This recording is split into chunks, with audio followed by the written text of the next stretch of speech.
Assalamu alaikum to all of you. Welcome to the mathematics zone.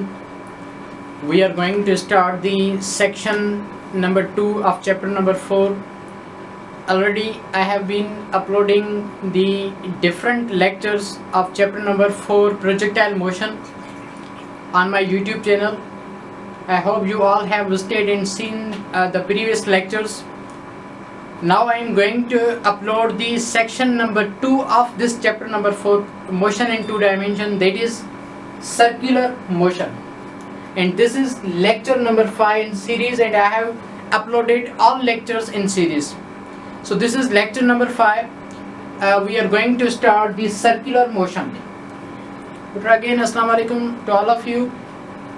जीअं त last time जेको आहे सो पाण प्रोजेक्टाइल मोशन खे स्टडी करे वरितो हुयोसीं, ऐं जॾहिं मूं ही चैप्टर स्टार्ट कयो त मूं अव्हांखे ॿुधायो हुयो त असां वटि ही मोशन इन 2 डायमेंशन जो जेको चैप्टर आहे उहो मोशन इन 2 डायमेंशन जो चैप्टर ॿिनि हिस्सनि में डिवाइड थियल आहे. हिकिड़ो आहे प्रोजेक्टाइल मोशन, ॿियो आहे सर्कुलर मोशन. जीअं मोशन इन 2 डायमेंशन चैप्टर में असां प्रोजेक्टाइल मोशन खे स्टडी कयोसीं त अगरि को बि जिस्म एट अ टाइम एक्स ऐं वाई ते इफेक्ट पंहिंजा शो करे पियो त असां चवंदासीं under the influence of gravity, त असां चवंदासीं त उहो पार्टिकल जेको आहे सो प्रोजेक्टाइल मोशन कहलाइबो. ठीकु आहे, त इन जे बारे में लास्ट टाइम असां स्टडी करे वरितीसीं, ऐं उन खां बाद में असां उन सां रिलेटेड मुख़्तलिफ़ क़िस्म जा कंसेप्ट पढ़ियासीं त प्रोजेक्टाइल मोशन में मज़ल वेलोसिटी जो छा कंसेप्ट आहे, प्रोजेक्टाइल मोशन में ट्राजेक्टरी ऑफ द प्रोजेक्टाइल छा हूंदी आहे, ऐं उन जी मां हिकिड़ी इक्वेशन ॿुधाई त the equation of trajectory of the projectile is equal to y is equal to ax minus 1/2 bx square. Still I haven't derived that equation on my YouTube channel, पर मां इन इक्वेशन के just ज़बानी ॿुधायां पियो. इंशाल्लाह time मिलियो त मां उन लेक्चर में उहा इक्वेशन तव्हांखे ड्राइव कराए वठंदुसि. त y is equal to ax minus 1/2 bx square trajectory of the projectile जी असां वटि इक्वेशन मिले पई. ओके, त असां इहे कुझु कंसेप्ट्स पढ़ी आयासीं. उन खां बाद में इहो पढ़ियोसीं त अगरि को जिस्म प्रोजेक्ट थिए पियो from one point to another, suppose कि हिन पेन खे हितां प्रोजेक्ट कयो पिया from this point at some angle theta, त हीअ पेन प्रोजेक्ट थी करे कुझु ओ ही कर्व्ड पाथ कवर करे पई न. ठीकु आहे, त इन कर्व्ड पाथ खे पाण जेको आहे सो पैराबोला नालो ॾिनो हुयोसीं. ठीकु आहे, त अहिड़े क़िस्म जा कुझु कंसेप्ट्स पढ़ी आयासीं, ऐं इहा बि शइ पढ़ी आयासीं त अगरि को बि जिस्म पैराबोलिक पाथ कवर करे पियो त उहो जिस्म मैक्सिमम हाइट ते जॾहिं पहुचंदो त उनखे टाइम केतिरो लॻो हूंदो, यानी time taken by a projectile to reach at the maximum height, उहो केतिरो लॻो हूंदो. उन लाइ फार्मूला पढ़ी आयासीं t is equal to v0 sin theta over g. ऐं इहा बि शइ पढ़ीसीं त अगरि उहो जिस्म प्रोजेक्टाइल मोशन में टोटल टाइम ऑफ फ्लाइट जेकॾहिं मालूम करण जी कोशिशि कयूं पिया त असां वटि उहो बि मिले t is equal to 2v0 sin theta over g. ठीकु आहे, त अहिड़े क़िस्म जूं असां इक्वेशन्स पढ़ी आयासीं. ऐं उन खां बाद में पढ़ी आयासीं त प्रोजेक्टाइल मोशन में अगरि को पार्टिकल मैक्सिमम हाइट कवर करे पियो त उन जे लाइ असां हिकिड़ी इक्वेशन पढ़ी आयासीं v0 square sin square theta over 2g, ऐं असां रेंज ऑफ प्रोजेक्टाइल जो बि कंसेप्ट पढ़ी आयासीं. त अहिड़े क़िस्म जूं सभु शयूं असां स्टडी करे वरितियूंसीं. ओके, अॼु छा स्टडी कंदासीं? अॼु स्टडी कयूं था section number 2 of this motion in 2 dimension. असां वटि मोशन इन 2 डायमेंशन में हिकिड़ो सेक्शन अचे पियो सर्कुलर मोशन. सर्कुलर मोशन खे सम्झण जे लाइ सभ खां पहिरियों मां तव्हांखे सर्कल जो कंसेप्ट सम्झाईंदुमि त सर्कल हूंदो छा आहे, फिज़िक्स में सर्कल खे कहिड़ी तरह सां डिफाइन कंदा आहियूं, ऐं सर्कुलर मोशन में सर्कल जो छा कंसेप्ट आहे. छो जो जेसीं ताईं तव्हां सर्कल खे पूरी तरह सां न सम्झंदा त तव्हांखे सर्कुलर मोशन सम्झ में न ईंदो. ओके, त इन सर्कल खे असांखे सम्झणो आहे. त मूं हीउ हिकिड़ो सर्कल हिते ड्रा कयो आहे. This is a circle, a geometrical shape. मां हिकिड़ी शइ अव्हांखे प्रूव करणु चाहियां थो त सर्कल जेको असां वटि शेप आहे उहो 2 डायमेंशनल शेप आहे. 2 डायमेंशनल शेप जो मक़सदु आहे त उन जा जेको आहे सो असां वटि ॿिनि क़िस्मनि जा कोऑर्डिनेट ठहनि पिया. हिकिड़ो वेठो आहे एक्स एक्सिस, ॿियो वेठो आहे वाई एक्सिस. सर्कुलर मोशन खे भला 2 डायमेंशनल मोशन छो था चऊं, उहो तॾहिं सम्झंदा जॾहिं सर्कल खे सम्झंदा त सर्कल 2 डायमेंशनल छो आहे. हाणे हिन सर्कल खे सम्झूं त 2 डायमेंशनल छो आहे, उन जे लाइ मां हिकिड़ो अव्हांखे एग्ज़ाम्पल ॾियां पियो. सपोज कयो मुंहिंजे हथ में ही हिकिड़ो पेज मौजूदु आहे. हाणे ही पेज तव्हांखे ज्योमेट्री में रेक्टेंगुलर पेज नज़र ईंदो हूंदो. दिस इज़ अ रेक्टेंगल, ऐं रेक्टेंगल असां वटि उन जो फार्मूला मिलंदो आहे. रेक्टेंगल जी एरिया जॾहिं मालूम कंदा आहियूं त उहो मिलंदो आहे लेंथ इंटू विड्थ. ठीक है त असां वटि रेक्टेंगल जो फार्मूला मिलंदो आहे। अच्छा अगर असां इन रेक्टेंगल के कुछ हिते रखूं इन तरह सां ए रेक्टेंगल जी असां जेको आहे सो कोऑर्डिनेट सिस्टम फाइंड आउट करण जी कोशिश कयूं त रेक्टेंगुलर शेप असां वटि 2 डायमेंशनल शेप आहे या 3 डायमेंशनल शेप आहे। त असां रेक्टेंगुलर शेप जो कुछ हिन तरह सां ॾिसूं पिया। सपोज कयो मां इन ही रेक्टेंगल के छा पियो कयां जो ही असां वटि हिकिड़ो रेक्टेंगल मौजूद आहे, मां इन जी ओ ही लेंथ मालूम करण चाहियां पियो। सपोज कयो हिन पॉइंट खां हिन पॉइंट ताईं जेका पार्टिकल जी आहे उनखे मां नालो थो ॾियां लेंथ, ठीक आहे त ऐं हीअ जेका मथी साइड आहे इनखे मां नालो थो ॾियां सपोज कयो हाइट, ठीक आहे। लेंथ विड्थ हाइट कहिड़ा बि नाला ॾेई सघो था, मक़सद इन जो को कांसेप्ट आहे। त हीअ असां वटि थी वियो लेंथ। अगर मां हिन साइड ॾिसां त हिन साइड असां वटि ही जेको सॼो पेज जी जेका डोमिनेंसी आहे मौजूदगी आहे त ही पेज असां वटि हिते एक्स एक्सिस के रिप्रेजेंट करे रहियो। अहिड़ी तरह असां जेकॾहिं पेज जी मथी मौजूदगी ॾिसूं त मथे वाई एक्सिस में पेज छा खे रिप्रेजेंट करे रहियो आहे त पेज वाई एक्सिस में असां वटि जेको आहे सो ही हॉरिजॉन्टल एक्स एक्सिस, ही वर्टिकल वाई एक्सिस। असां इहा शइ मालूम करणु चाहियूं था त हिन पेज जी मौजूदगी केतिरी आहे, यानी लेंथ केतिरी आहे। त लेंथ असां हिन पॉइंट खां हिन पॉइंट ताईं सपोज कयो मेयर कयोसीं असांखे मिली 1 मीटर, थोरो अॻिते वियासीं असांखे मिली 2 मीटर, थोरो अॻिते वियासीं असांखे मिली 3 मीटर, अहिड़ी तरह थोरो अञा अॻिते वियासीं असांखे मिली 4 मीटर, अहिड़ी तरह 5 मीटर, अहिड़ी तरह 6 मीटर। जॾहिं 6 मीटर खां थोरो अॻिते लाइन पातीसीं त अॻिते असांखे पेज न मिलियो। इन मां छा सम्झोसीं त हिन पेज जी या हिन पने जी जेका मौजूदगी आहे एग्जिस्टेंस आहे उहा 6 मीटर आहे एक्स एक्सिस में, ठीक है। माना लेंथ हिन जी 6 मीटर आहे एक्स एक्सिस में। अहिड़ी तरह वाई एक्सिस में वञो मथे वियासीं सपोज कयो 1 मीटर, ही 2 मीटर, ही 3 मीटर, अहिड़ी तरह सपोज कयो ही असांखे 4 मीटर्स मिलिया वाई एक्सिस में। त वाई एक्सिस में 4 मीटर जी मौजूदगी अगर मां मथे हिकिड़ी लाइन ड्रा कंदुसि त ही मथी लाइन जेको आहे सो पेज जी मौजूदगी कोन पई ॿुधाए, एग्जिस्टेंस कोन पई ॿुधाए। यानी ही पेज ॿुधाए पियो त एक्स एक्सिस में 6 मीटर आहे, वाई एक्सिस में 4 मीटर आहे। पर इन जी ज़ेड एक्सिस जेकॾहिं मालूम करणु चाहियूं त ज़ेड एक्सिस जेको आहे सो ॿाहिरि निकिरंदड़ हिकिड़ी लाइन हूंदी लाइक दिस। जेकॾहिं मां ॿाहिरि निकिरंदड़ हिकिड़ी लाइन हूंदी त इन जी मौजूदगी ॾिसणु चाहियां, अॻिते वञा 1 मीटर पेज न मिलियो, 2 मीटर पेज न मिलियो, 3 मीटर पेज न मिलियो। माना ज़ेड एक्सिस में असांखे पेज जी कंहिं बि क़िस्म जी मौजूदगी या एग्जिस्टेंस असांखे न मिली। उन करे इन जी मौजूदगी जस्ट एक्स में आहे ऐं वाई में आहे। उन करे इन वटि 2 जेको आहे सो कोऑर्डिनेट आहिनि। उन करे 2 कोऑर्डिनेट जे करे असां हिनखे था चऊं 2 डायमेंशनल शेप। उन करे इन जी एरिया कीअं मालूम कई वेंदी, length into height. This is the area of the rectangle. त एरिया ऑफ द रेक्टेंगल मां हिन में असांखे इहा ख़बर पई त असां वटि जेको ही एरिया ऑफ रेक्टेंगुलर शेप आहे असां वटि जेको आहे सो ही 2 डायमेंशनल आहे, 3 डायमेंशनल न आहे। अहिड़ी तरह असां वटि ही जेको बोर्ड आहे इहो बि 2 डायमेंशनल आहे। असां जेको कोऑर्डिनेट सिस्टम ठाहींदा आहियूं न पुट, ही ठाहींदा आहियूं मसलन एक्स एक्सिस, ही ठाहींदा आहियूं वाई एक्सिस, ऐं जेको ही ज़ेड एक्सिस ठाहींदा आहियूं एक्चुअली ज़ेड एक्सिस हीअं न हूंदो आहे। ज़ेड एक्सिस ॿाहिरि निकिरंदड़ हिकिड़ी लाइन हूंदी आहे, पर मजबूरी आहे त असांजो बोर्ड 2 डायमेंशनल आहे, 3 डायमेंशनल न आहे। इन जो सबूत इहो आहे त असां वटि जेको रेक्टेंगुलर कोऑर्डिनेट सिस्टम हूंदो आहे उहो हिक ॿिए सां 90 डिग्री सेटअप कंदो आहे। हिते त 90 डिग्री सेटअप थी, पर हिते एंगल ॾिसो त 90 डिग्री त कोन्हे, हिते 120 पई मिले या ॿी का एंगल पई मिले। त एक्चुअली ही असांजी मजबूरी आहे जो असां हीअ ज़ेड एक्सिस ठाहींदा आहियूं, पर हालांकि इहा हिकिड़ी निकिरंदड़ ॿाहिरि हिकिड़ी लाइन हूंदी आहे। ओके, त इहा ॻाल्हि असां सम्झीसीं त असां वटि सर्कल छा आहे, circle is a 2 dimensional shape. This is 2 dimensional shape.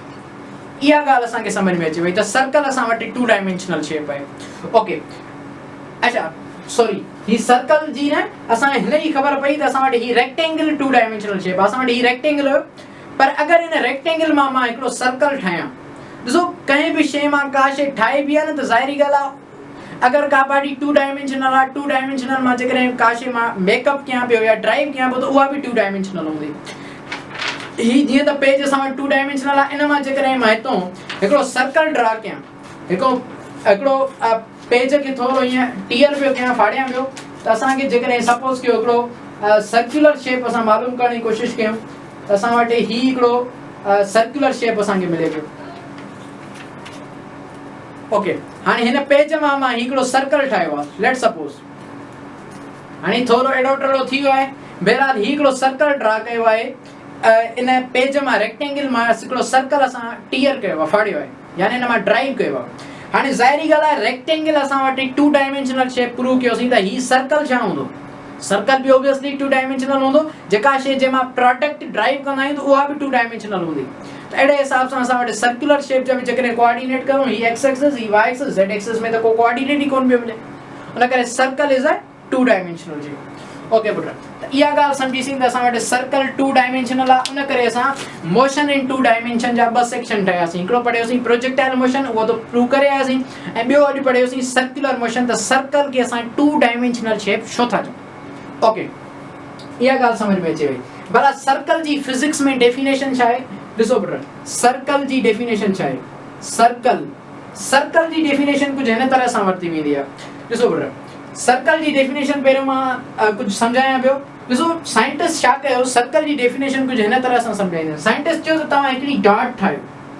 हीअ डॉट ठाहीसीं उन्हनि चयो त हिन डॉट खां 5 मीटर जी दूरी ते हिकिड़ी ॿी डॉट ठाहियो 5 मीटर जी दूरी ते वियासीं सपोज कयो त हिकिड़ी ॿी डॉट ठाहीसीं उन्हनि साइंटिस्ट चयो अञा हिकिड़ी ॿी डॉट ठाहियो 5 मीटर जी दूरी ते हिकिड़ी ॿी ड्रा कईसीं अञा ॿी ठाहियो अञा ॿी ड्रा कईसीं अञा ॿी हीअ बि ड्रा कईसीं हीअ बि ड्रा कईसीं हीअ बि ड्रा कईसीं हीअ बि ड्रा कईसीं हीअ बि ड्रा कईसीं हीअ बि ड्रा कईसीं माना हिन पॉइंट खां जेको डिस्टेंस आहे उहो 5 मीटर जी दूरी ते आहे इक्वल डिस्टेंस आहे फ्रॉम दिस मिड पॉइंट ऐं उन्हनि चयो त हिन पॉइंट्स खे जॾहिं कलेक्शन खे तव्हां गॾाईंदा त तव्हांखे न हिकिड़े क़िस्म जो सर्कुलर शेप मिलंदो the collection of points in a points the collection of points having equal distance from the midpoint in a midpoint का equal distance हुजे उनखे असां चवंदासीं this is called a circle त हिन जी डेफिनेशन सिंपल छा थी वेंदी असां वटि सिंपल डेफिनेशन लिखां पियो सर्कल जी the collection of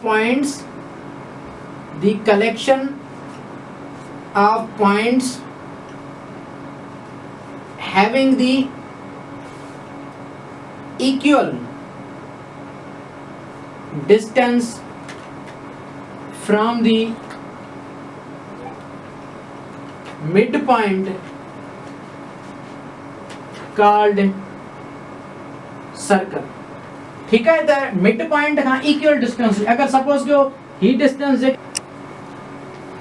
ओके बेटा त मां इहा ॻाल्हि करे रहियो त सर्कल जी मिड पॉइंट का ही जो डिस्टेंस आहे इहो आहे असां वटि 5 सेंटीमीटर ठीक है एडी तरह असां वटि ही भी डिस्टेंस हूंदो 5 सेंटीमीटर ऐं सर्कल जे मिड पॉइंट खां जेको इन सर्कमफ्रेंस ऑफ सर्कल ताईं डिस्टेंस हूंदो आहे उनखे चवंदा रेडियस ठीक है दिस इज अ रेडियस त असां वटि ही थियो रेडियस त ही असां वटि रेडियस थियो ही भी 5 सेंटीमीटर ही भी 5 सेंटीमीटर त सर्कल चयो वेंदो आहे the collection of points having the equal distance from the mid point is called circle त असां वटि इहो सर्कल थी वियो त सर्कल जो पहिरियों कंसेप्ट सम्झायो त सर्कल असां वटि 2 डायमेंशनल शेप थींदो आहे ऐं कहिड़े तरीक़े सां जेको आहे सो असां इन शइ खे ॾिसूं पिया ओके हाणे असां अचूं था पंहिंजे टॉपिक लाइ सर्कुलर मोशन ॾिसो दुनिया में मुख़्तलिफ़ क़िस्म जा मोशन पाण खे मिलनि पिया असां जॾहिं chapter number 3 motion in 1 dimension में ईंदा आहियूं त हुन में पढ़ंदा आहियूं अगरि का कार कंहिं स्ट्रेट रोड ते मूव करे थी कहीं हिक फिक्स्ड डायरेक्शन में मूव करे थी स्पेसिफिक डायरेक्शन में मूव करे थी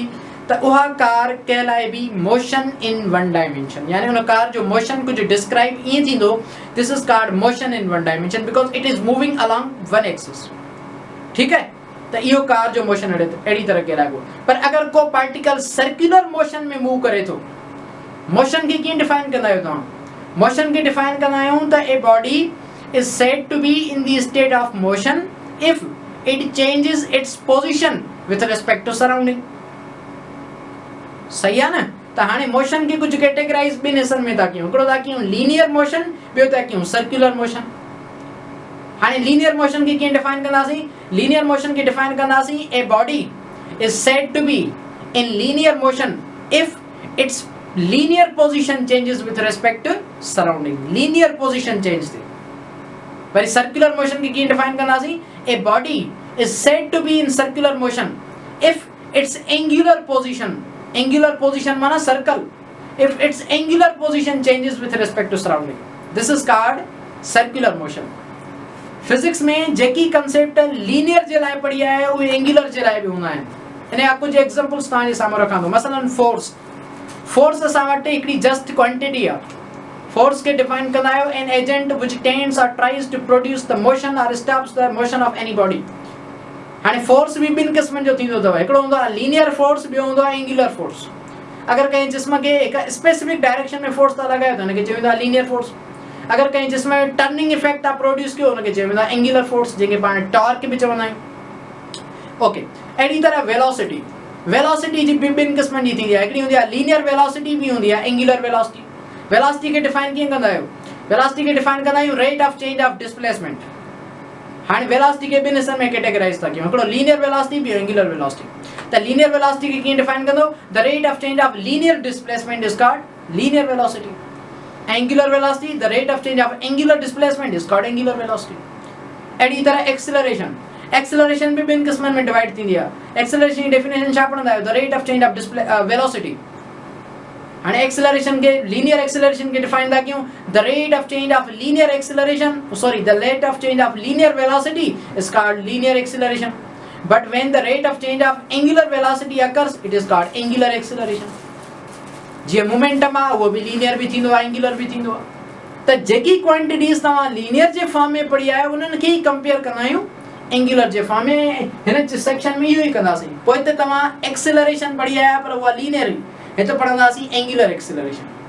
पोइ हिते तव्हां पढ़ी आया वेलोसिटी लीनियर हुई पर हिते पढ़ंदासीं एंगुलर वेलोसिटी। पोइ हिते तव्हां पढ़ी आया मोमेंटम, उहो लीनियर हुयो, हिते पढ़ंदासीं एंगुलर मोमेंटम। त जेकी क्वांटिटीज़ उते लीनियर जे फॉर्म में पढ़ी आया उहे ई क्वांटिटीज़ पाण हिते एंगुलर जे फॉर्म में पढ़ंदासीं। ओके, त इहे सभु शयूं असां डिस्क्राइब करे वरितियूंसीं। हाणे सर्कुलर मोशन में जेको आहे सो असां वटि हिकिड़ो टाइप में मिले यूनिफॉर्म सर्कुलर मोशन। इनखे कुझु डिस्कस करे पिया वठूं त असां वटि यूनिफॉर्म सर्कुलर मोशन छा हूंदो आहे, इन शइ खे सम्झो। यूनिफॉर्म सर्कुलर मोशन असां छा खे चवंदा आहियूं? यूनिफॉर्म सर्कुलर मोशन असां चवंदा आहियूं त a body is said to be in the uniform circular motion if its speed of body remains constant। अगर जिस्म जी स्पीड सेम हुजे, वेलोसिटी कोन थो चवां, जिस्म जी स्पीड सेम हुजे असां हुनखे चवंदा आहियूं this is called uniform circular motion. पर अगर जिस्म जी स्पीड सेम ना आहे, कांस्टेंट ना आहे, त हुनखे चयो वेंदो नॉन यूनिफॉर्म सर्कुलर मोशन। हाणे हिनखे डीप में था पढ़ूं त आखिर कहिड़ी तरह जेको आहे सो जिस्म जी स्पीड सेम थी रहे, कहिड़ी तरह जेको आहे सो जिस्म जी स्पीड सेम न थी रहे। ऐं इहा विषय स्टडी कंदासीं त अगरि को पार्टिकल सर्कुलर मोशन में मूव करे थो त छा इन जिस्म वटि एक्सेलरेशन आहे, उहा विषय स्टडी कयूं पिया। ओके, त मां हीउ जेको आहे सो थोरो इरेज़ कयां पियो त जीअं जेको आहे सो तव्हांखे सुठे नमूने सम्झाए सघां। ओके, त हीउ डेफिनेशन वग़ैरह अर्शे तव्हां लिखी आयो। हाणे असां हिनखे थोरो सुठे नमूने इंपॉर्टेंट पॉइंट्स जे फॉर्म में सम्झी पिया वठूं।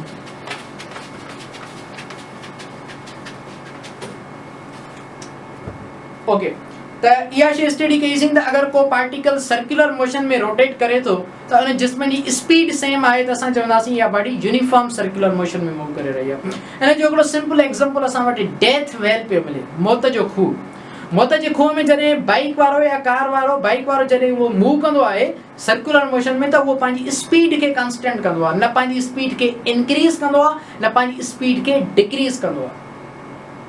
बाबा स्पीड चयो वेंदो आहे the rate of change of distance.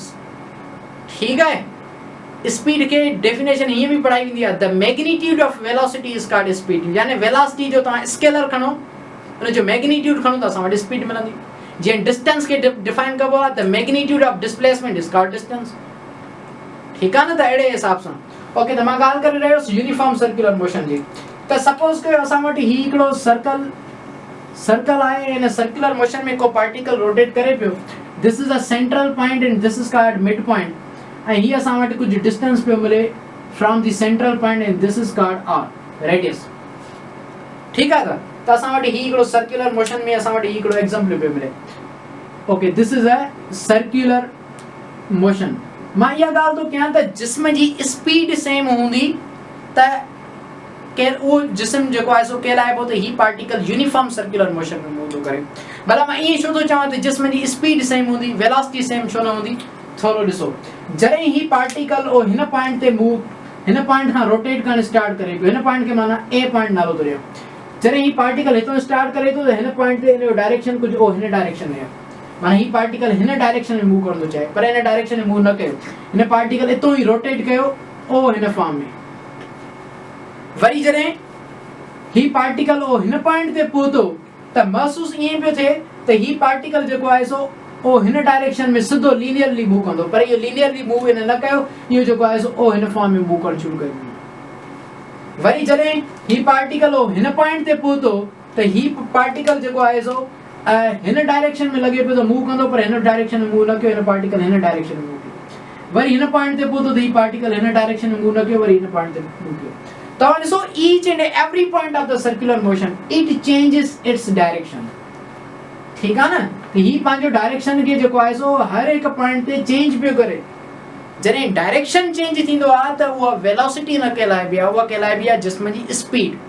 Because velocity असां वटि वेक्टर फिजिकल क्वांटिटी आहे, उन वटि स्पेसिफिक डायरेक्शन हूंदो आहे, इन वटि स्पेसिफिक डायरेक्शन कोने। ऐं फिजिक्स में उहे फिजिकल क्वांटिटीज जिन वटि स्पेसिफिक डायरेक्शन न हूंदो आहे उहे असां वटि स्केलर फिजिकल क्वांटिटीज कहलाइबियूं आहिनि। त इन जिस्म वटि v आहे यानी स्पीड तस, इन जिस्म वटि वेलोसिटी न आहे, इन जिस्म वटि छा आहे स्पीड आहे। The speed of this body is constant, इन जिस्म जी स्पीड कांस्टेंट आहे पर वेलोसिटी असां वटि कांस्टेंट न आहे। त इहा हिकिड़ी पॉइंट असां वटि जेको आहे सो नोटेड फॉर्म में लिखां पियो। Note number 1, here the speed is constant, not velocity। असां वटि वेलोसिटी कांस्टेंट आहे पर उन जिस्म जी छा कांस्टेंट आहे, स्पीड कांस्टेंट आहे। ओके, नंबर 2 पॉइंट नोटेड जेको आहे सो मां ॿुधायां पियो, वो पॉइंट इहा बि ॿुधायां नंबर 2 पॉइंट त अगरि जिस्म जी स्पीड कांस्टेंट आहे त हाणे इहा शइ मालूम करण जी कोशिशि कयूं पिया त छा इन जिस्म वटि एक्सिलरेशन पजेस करे पियो भला। Is the body that is rotating in the uniform circular motion, is this body possesses any type of acceleration? If yes or no, we want to go in the depth of physics। Okay, त इन जिस्म जी acceleration मालूम करण पिया चाहियूं। ॾिसो acceleration छा हूंदी आहे। एक्सिलरेशन असां वटि जेका कंसेप्ट आहे वो एक्सेलरेशन कंसेप्ट हूंदो आहे चेंज इन वेलोसिटी जो, change in velocity per unit time, ही आहे असां वटि एक्सेलरेशन। पर वेलोसिटी जी चेंज खे थोरो समझो। चेंज इन वेलोसिटी जो मकसद छा आहे, what you mean by change in velocity. Change in velocity जो मकसद हूंदो आहे त इहा जिस्म जी चेंज मैग्नीट्यूड में अची सघे थी, मैग्नीट्यूड प्लस इहा चेंज डायरेक्शन में अची सके थी। चेंज इन वेलोसिटी जो मकसद आहे त या त उन जे मैग्नीट्यूड में चेंजिंग अचे या उन जे डायरेक्शन में चेंजिंग अचे, तॾहिं उन जिस्म में एक्सेलरेशन प्रोड्यूस थींदी। मसलन ही जिस्म सपोज कयो जॾहिं तव्हां मोशन इन वन डायमेंशन खे स्टडी करे आया त उते असां वटि जगह इहा एक्सप्रेशन ही कुछ इन तरह सां त अगरि ही जिस्म मूव करे तो लीनियर पाथ में त इन जो डायरेक्शन सेम आहे, सही आहे, डायरेक्शन ऐं पार्टिकल जो सेम आहे, पर हिन पार्टिकल जी वेलोसिटी में चेंजिंग पई अचे। डायरेक्शन सेम आहे त ज़ाहिरी ॻाल्हि आहे वेक्टर फिजिकल क्वांटिटी हूंदो। अगरि सपोज कि हीअ कार 10 मीटर पर सेकंड सां वञे पई, पोइ पंहिंजी स्पीड वधाए करे इंक्रीज करे 20 ते आई, ठीक है, त 10 में 20 त डिफरेंस आयो, यानी चेंज मिली वेलोसिटी में। तो obviously change in velocity per unit time असां वटि एक्सेलरेशन मिली। त हिन केस में ॾिठोसीं त जिस्म जो डायरेक्शन सेम आहे, ठीक है, पर वेलोसिटी जे मैग्नीट्यूड में चेंजिंग आई आहे, माना स्पीड में चेंजिंग आई आहे। डायरेक्शन सेम आहे पर वेलोसिटी में चेंजिंग आई आहे, सॉरी वेलोसिटी में चेंजिंग आई आहे। त हिन जिस्म जो डायरेक्शन भी आहे पर डायरेक्शन में कई क़िस्म जी चेंजिंग न आई आहे, माना इन जो डायरेक्शन सेम आहे पर उन जी वेलोसिटी में चेंजिंग अचे पई। त हिन केस में डायरेक्शन त सेम आहे पर वेलोसिटी में चेंजिंग भी अचे। त डायरेक्शन सेम हूंदो, वेलोसिटी में चेंज त बि एक्सेलरेशन प्रोड्यूस थींदी। पर जेकॾहिं उहो पार्टिकल सर्कुलर मोशन में मूव करे त हाणे डायरेक्शन सेम न आहे, हाणे डायरेक्शन चेंज पियो थिए पर स्पीड सेम आहे। हाणे छो जो चेंज इन मैग्नीट्यूड छा हूंदी आहे असां वटि स्पीड, ऐं उहा हिन केस में सेम आहे। छा पियो चेंज थिए, डायरेक्शन चेंज पियो थिए। त डायरेक्शन जे चेंज जे करे बि एक्सेलरेशन प्रोड्यूस थींदी आहे। डिफरेंस छा आहे, मां वरी रिपीट थो कयां। लीनियर एक्सेलरेशन जेका एक्सेलरेशन पढ़ी तव्हां हिकु मोशन इन वन डायमेंशन में, हुन में जॾहिं कार मूव करे पई सीधे रोड ते त उन जो डायरेक्शन सेम हुयो पर वेलोसिटी में चेंजिंग पई आणे। हिन केस में छा आहे, डायरेक्शन चेंज पियो थिए, हिन केस में छा आहे, डायरेक्शन चेंज पियो थिए पर उन जी मैग्नीट्यूड सेम आहे, उन जी स्पीड सेम आहे, हुते स्पीड चेंज पई थींदी वञे। हिते डायरेक्शन चेंज आहे, स्पीड सेम आहे, हुते जेको आहे सो डायरेक्ट। ओके बेटा, जीअं लास्ट टाइम जेको आहे सो स्टडी करे रहिया हुआसीं त मां ॻाल्हि इहा करे रहियो हुउसि डिस्कस त सर्कुलर मोशन में जिस्म पजेस कंदो आहे एक्सेलरेशन या न कंदो आहे एक्सेलरेशन, उहा शइ स्टडी करे रहिया हुआसीं। त मां इहा शइ तव्हांजे साम्हूं कंपेरिज़न कराई त जॾहिं को बि जिस्म लीनियर यानी स्ट्रेट पाथ में मूव करे थो त हुनजो डायरेक्शन त सेम आहे पर हुनजी स्पीड में चेंजिंग अचे पई, ठीकु आहे। त उन वक़्तु उन में एक्सेलरेशन छो जो acceleration just change in magnitude यानी स्पीड जे चेंज जो नालो न आहे, एक्सेलरेशन डायरेक्शन जे चेंज जो नालो आहे। हिन ॿिन्ही फैक्टर्स मां अगरि कंहिं बि शइ में चेंजिंग ईंदी त जिस्म में एक्सेलरेशन प्रोड्यूस थींदी, या डायरेक्शन में चेंज अचे या मैग्नीट्यूड में चेंज अचे। सर्कुलर मोशन में जिस्म जो मैग्नीट्यूड यानी स्पीड त सेम आहे पर डायरेक्शन चेंज पई थिए, उन करे सर्कुलर मोशन में एक्सेलरेशन हूंदी आहे। In circular motion number 2 point, in circular motion particle possesses the acceleration।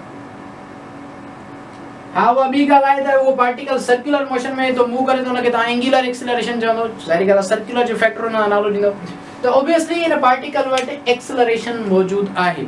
So this is all about the circular motion. इन में इहा शइ स्टडी करे वरितीसीं त कहिड़े तरीक़े सां जेको आहे सो उन सां पैरामीटर्स डिफरेंट रिलेट कनि पिया। नेक्स्ट लेक्चर में इंशाल्लाह पाण सिखंदासीं त सर्कुलर मोशन सां कहिड़ा कहिड़ा फैक्टर्स रिलेट कनि पिया। नेक्स्ट लेक्चर में सिखंदासीं त असां पोइ ते पढ़ी आहियूं लीनियर डिस्प्लेसमेंट, बाद में पढ़ंदासीं असां एंगुलर डिस्प्लेसमेंट, पोइ ते असां लीनियर एक्सेलरेशन पढ़ी आहियूं, बाद में असां पढ़ंदासीं एंगुलर एक्सेलरेशन, पोइ ते असां जेको आहे सो लीनियर मोमेंटम पढ़ी आहियूं, हिते पढ़ंदासीं एंगुलर मोमेंटम। त अहिड़े क़िस्म जूं शयूं जेको आहे सो स्टडी कंदासीं। ये सभु शयूं जेको आहे सो हुयूं, इंशाल्लाह मां नेक्स्ट लेक्चर ठाहींदुसि, उन में असां जेको आहे सो मज़ीद इन सर्कुलर मोशन सां रिलेटेड टॉपिक्स स्टडी कंदासीं ऐं मुख़्तलिफ़ क़िस्म जी इक्वेशन्स। हिन वक़्तु ताईं असीं ताईं थैंक यू सो मच।